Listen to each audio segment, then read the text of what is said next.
Hey guys, this is Mohit Kumar Kashyap और आप सभी का वेलकम है गुरुकुल हब यूट्यूब चैनल पर। और गाइस, जैसे कि हमने कल से स्टार्टिंग की है इस नई सीरीज की, जहां पर 500 मैथ ट्रिक्स में कंप्लीट आपको कराकर चलूंगा।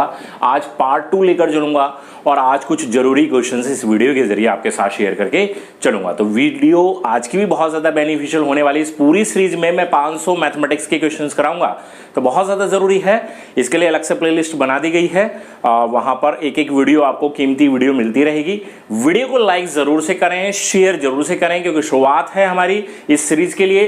तो मोटिवेशन जब भी मिलेगा जब आप इसको शेयर करेंगे, ज्यादा से ज्यादा लाइक आएंगे, ज्यादा से ज्यादा शेयर होंगे, तो हमारा मनोबल बढ़ेगा और हम इसको बहुत बेहतर तरीके से आपके सामने लेकर आ पाएंगे। ठीक है, तो बिल्कुल ये थोड़ा सा सपोर्ट आप बनाकर चलें। तो आज कुछ लेकर आया हूं, नंबर सिस्टम के ही क्वेश्चंस हैं। जैसे कि बच्चे कह रहे थे कि टॉपिक वाइज कराना, तो बिल्कुल मैंने टॉपिक वाइज ही अभी फिलहाल सोचा है। तो आज भी नंबर सिस्टम के कुछ 5, 6, 7 जो भी बढ़िया बढ़िया सवाल हैं वो मैं यहां पर कराऊंगा। ठीक है, एक एक सवाल को समझें, नोट्स जरूर तैयार करते रहें। ठीक है, वीडियो को देखते रहें, साथ के साथ एक बार वीडियो को देख लो, पूरा समझ लो, फिर उसके बाद दूसरी बार में नोट्स को तैयार करते चलो। बहुत फायदेमंद होने वाली है ये वीडियो आपके लिए। तो सवाल यह है कि दो अंकों की एक संख्या के अंकों के वर्गों का जोड़ 10 है। यदि हम इस संख्या में 18 जोड़ें तो प्राप्त संख्या के अंक अपना स्थान परस्पर बदल लेते हैं। तो बताइए वास्तविक संख्या क्या है। तो देखिए, ऑप्शन से क्वेश्चन सॉल्व हो जाएगा। ये 31 हमारे पास है, 64 हमारे पास है, 13 हमारे पास है और 46 हमारे पास है। तो यहां पर हम अगर दो ऑप्शन ये वाले देखें तो ये तो बिल्कुल नहीं हो सकते, क्योंकि इनका खुद का योग 10 बन रहा है, तो इनके वर्गों का योग का कोई मतलब ही नहीं हुआ। तो ऑप्शन जो हो सकता है या तो ये वाला और या ये वाला, क्योंकि 1 का वर्ग 1 और 3 का वर्ग 9 और इन दोनों का सम होगा तो 10 होगा। बट आंसर 31 सही होगा या 13 सही होगा, अब ये देखने वाली बात है। ठीक है, तो सवाल यह है कि यदि हम इस संख्या में 18 जोड़ें तो प्राप्त संख्या के अंक अपना स्थान परस्पर बदल लेते हैं। तो जोड़ने की बात की गई है, तो यानी कि छोटी संख्या वाला आंसर आपका रहेगा। फिर तो 13 में आपने 18 जोड़ा तो कितना बन जाएगा, 31 बन जाएगा। ठीक है, तो यानी कि छोटी वाली संख्या जो 13 है वो आपका आंसर रहेगा। हालांकि 31 का भी आप वर्क करेंगे, दोनों अंकों का योग करेंगे तो 10 ही बनेगा, बट आंसर 13 लिखेंगे, क्योंकि 13 में 18 जोड़ेंगे 31 बनेगा। 31 में 18 जोड़ेंगे तो 13 नहीं बनेगा, माइनस करने पे बनेगा। तो जोड़ने के लिए बोला है तो 13 आंसर होगा। अगर घटाने के लिए बोलते तो 31 आंसर हो जाता। तो ये आपका पहला सवाल इस आसान से तरीके से आपका सॉल्व हो जाता है। समझ में आया ना आपको। तो ये रहेगा इस क्वेश्चन को सॉल्व करने का तरीका। ठीक है, अगले प्रश्न पर चलते हैं, अगले क्वेश्चन पर चलते हैं, सेकंड क्वेश्चन पर। तो ध्यान देंगे, सेकंड क्वेश्चन भी बहुत लाजवाब क्वेश्चन है। क्वेश्चन ये है कि x + 2 √x + 2 √x + 2 √3x और इसके ऊपर भी फाइनली रूट है यहां पर। ठीक है, और ये बराबर x है, तो x की वैल्यू यहां पर स्टूडेंट्स फाइंड आउट करनी है। ठीक है, अब इस क्वेश्चन को करने का तरीका भी हम ऑप्शन से ले लेंगे। ठीक है, दूसरा सवाल है ऑप्शन से ले लेंगे कि ऑप्शन कुछ ऐसा रख दिया जाए कि दोनों साइड बराबर आ जाए। ठीक है, 1 है, 3 है, 6 है, 12 है। ठीक, तो अगर मैं यहां पर रखता हूं, क्या रखूं भाई, अगर मैं 1 रखता हूं तो ये 1 बनेगा, ये 1 बनेगा, ये 1 बनेगा, ये 1 बनेगा, तो 3 हो जाएगा। ठीक है, अब 3 का तो रूट निकाला जाना पॉसिबल नहीं है, तो एक ऐसी वैल्यू यहां पर आपको रखने की जरूरत होती है। अब ऑप्शन भी सही कैसे चूज करेंगे आप, यहां पर 3 × x है तो 3x क्या होगा, मतलब 3 में किसी ऐसे नंबर की मल्टीप्लाई करे कि कोई एक ऐसा नंबर बन जाए जिसका रूट निकाला जाना पॉसिबल हो, जो कि परफेक्ट स्क्वायर वैल्यू हो। ठीक है, तो 3 में अगर मैं 3 की मल्टीप्लाई कर दूंगा तो बच्चे 9 बन जाएगा, है ना, और 9 का रूट कितना हो जाएगा, 3 हो जाएगा। तो 3 ये हो जाएगा, 3 दूनी 6 हो जाएगा, फिर ये 3 हो जाएगा, तो फिर 9 हो जाएगा। ठीक है, 9 हो जाएगा, फिर ये सॉल्व हो जाएगा, 3 बन जाएगा, फिर सेम मल्टीप्लाई, 3 दूनी 6, फिर ये 3 बनेगा, फिर ये 9 बन जाएगा, 9 का रूट फिर 3 बन जाएगा, 3 दूनी 6 और फिर ये 3 बन जाएगा, इन द लास्ट ये 3 आ जाएगा और x के बराबर है। तो यानी कि आंसर क्या रह जाएगा आपका, 3 ही रह जाएगा। यानी कि अगर x की जगह आप यहां पर 3 पुट करेंगे तो ये पूरा का पूरा सॉल्व होकर 3 बन जाएगा, और ये x है तो ये भी 3, हमने 3 ही तो माना है, तो बिल्कुल आप इस तरीके से सॉल्व कर लेंगे। पता कैसे लगेगा कि x की वैल्यू क्या माननी है, तो वो यहीं से पता चल जाएगी, है ना। आपको पूरा हालांकि सॉल्व करने की जरूरत नहीं है, बट फिर भी आप चेक कर सकते हैं, क्योंकि x की वैल्यू आपको ऐसी लेनी पड़ेगी जिसकी मल्टीप्लाई करने पर 3 में, इस 3 में 4 ऑप्शन में से किसकी मल्टीप्लाई करें भाई। 3 एकम 3, 3 तो बनेगा नहीं, 3 तिया 9 बन रहा है, रूट निकाला जा सकता है। 3 छिंग 18, 18 नहीं बनेगा, और 3 गुणा 12, हाँ यहां 36 आ गया, तो इसके लिए भी आपको चेक करना पड़ेगा। लेकिन जब आप पहले ही 3 को चेक कर चुके हैं तो वो ऑलरेडी आपका आंसर बन चुका है, तो 36 भी आपका आंसर नहीं बनेगा। ठीक है, तो इस तरीके से आप क्वेश्चन को सॉल्व कर लेंगे। आगे बढ़ते हैं, नेक्स्ट क्वेश्चन पर चलते हैं, क्वेश्चन नंबर 3 पर।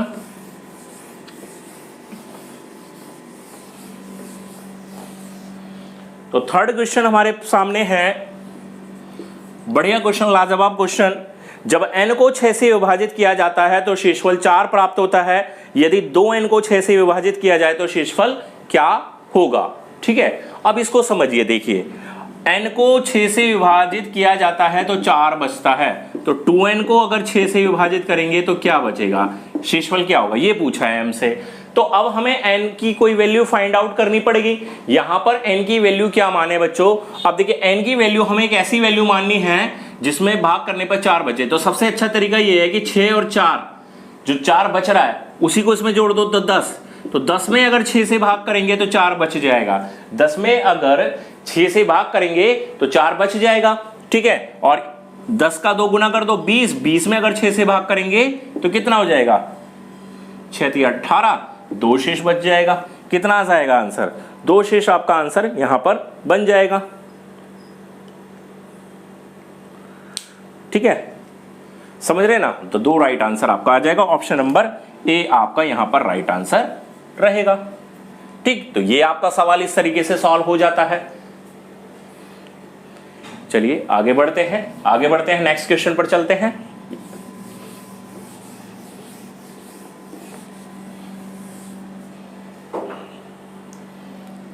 फोर्थ नंबर क्वेश्चन, क्या सवाल है, देखेंगे सवाल क्या है कि 7 टू दी पावर 19 + 2 को 6 से भाग देने पर शेषफल क्या होगा।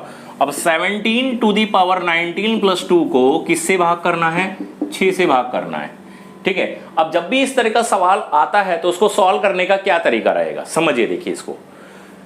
7 to the power 19, 7 to the power 19, 19 क्या है, यहां पर हमारी विषम संख्या है, ओड नंबर है, विषम है, ओड नंबर है बच्चों। तो जब ओड संख्या होती है, ओड नंबर होता है, तो यहां पर पावर को हमें मानना पड़ता है कि पावर मान लेते हैं हम 1। ठीक है, क्योंकि 7 की पावर 19 खोलना आसान तो नहीं होगा। 7 की जो संख्या है उसकी 19 बार गुणा करना, 7 × 7 × 7 × 7 ऐसे 19 बार, तब वैल्यू हमें मिलेगी। तो उसके लिए क्या ट्रिक ये होती है कि 7 की पावर 1 मान लो +2, ठीक है, और उसमें 6 से भाग कर दोगे तो कितना हो जाएगा, 9 में भाग कर दो 6 से, तो कितना बच जाएगा, 3 शेष बच जाएगा। तो 3 शेष बच्चों हमारा यहां पर राइट आंसर आ जाएगा। क्या राइट आंसर आ जाएगा, 3 इस क्वेश्चन का राइट आंसर हमें मिल जाएगा। और ये क्वेश्चन हमारा इस तरीके से सॉल्व हो जाएगा, है ना, बिल्कुल ट्रिकी। जितने भी सवाल करा रहा हूं बहुत कम समय में आपके सॉल्व होंगे। अगर हम कहें इन 500 सवालों को अगर हम सॉल्व करने बैठ जाएं बच्चों, ठीक है, तो इन 500 सवालों को सॉल्व करने में आपको मुश्किल से 2 घंटे का समय लगेगा। 500 सवाल 2 घंटे में सॉल्व हो जाएंगे, है ना। इस अप्रोच के साथ, इस टेक्निक के साथ आपको ये क्वेश्चंस में कराकर चल रहा हूं। ठीक है, चलिए आगे बढ़ते हैं।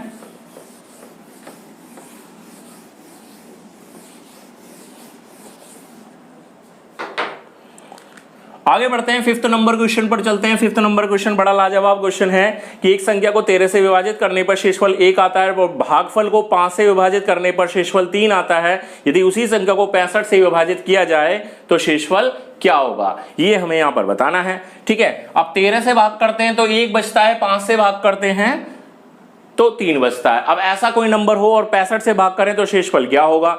तो देखिए सबसे अच्छी बात यह है कि हमारे पास 4 ऑप्शन है। अब 65 में आपने जोड़कर देख लेना है।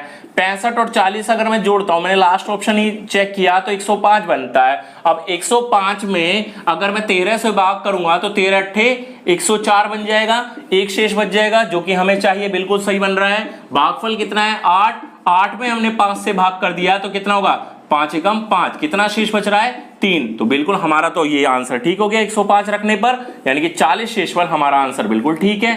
ठीक है, तो ये इमेजिनेशन का क्वेश्चन है, आपको वैल्यू पुट करके देखना होगा। समझा ना आपने? नहीं समझे एक बार फिर से समझो।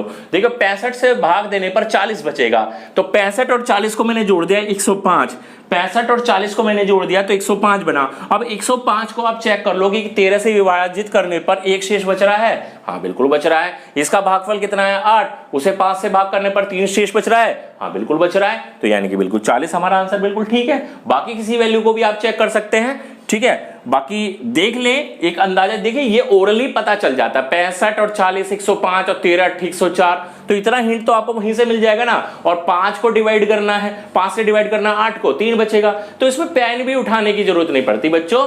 आप इसको ओरली अगर देखेंगे तो ये सॉल्व हो जाएगा आपका। ठीक है, चलिए तो 5 सवाल हमने यहां पर अभी कंप्लीट किए। एक सवाल और लेते हैं, बढ़िया सवाल, जरूरी सवाल।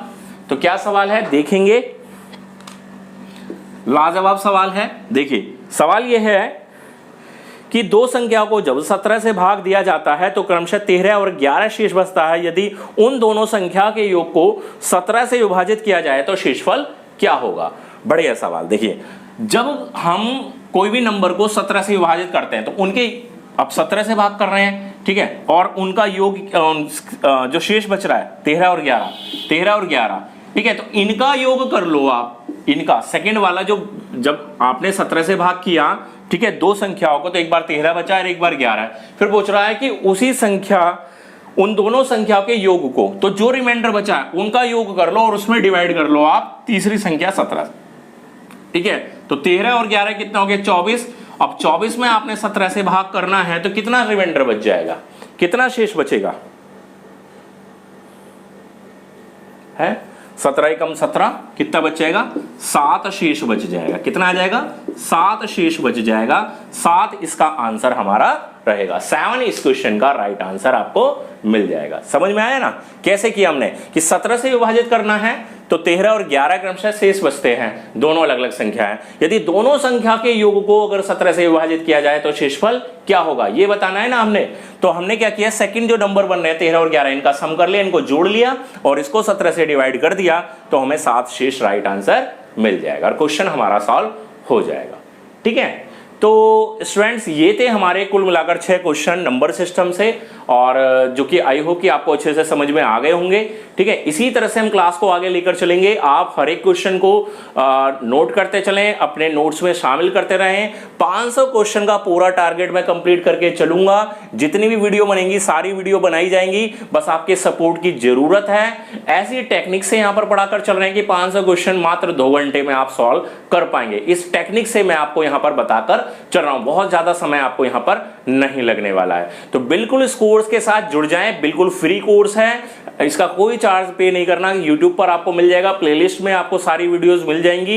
एक एक वीडियो कीमती रहेगी, एक एक क्वेश्चन आपके लिए बेनिफिशियल रहेगा। बस सपोर्ट के तौर पर आपसे चाहिए कि इस वीडियो को लाइक जरूर से करें। आपके बार एक लाइक कर सकते हैं, शेयर बहुत बार कर सकते हैं, इसलिए शेयर कीजिए ताकि ज्यादा से ज्यादा लाइक हमें मिल पाए। बस इतनी आपसे सपोर्ट चाहिए, इतनी आपसे गुरु दक्षिणा चाहिए। तो आई होप कि वीडियो पसंद आ गई होगी तो लाइक करिए, शेयर कीजिए, और जिन बच्चों ने अभी तक हमारे इस गुरुकुल हब चैनल को सब्सक्राइब नहीं किया तो इस कोर्स के लिए इस चैनल को जरूर से सब्सक्राइब करें और साथ ही बेल आइकन ऑल ऑप्शन के साथ प्रेस कर देना ताकि आपको आने वाली सारी वीडियोस के नोटिफिकेशन टाइम से मिलते रहें। तो चलिए मिलते हैं नेक्स्ट वीडियो के साथ, तब तक के लिए गुड बाय, थैंक यू।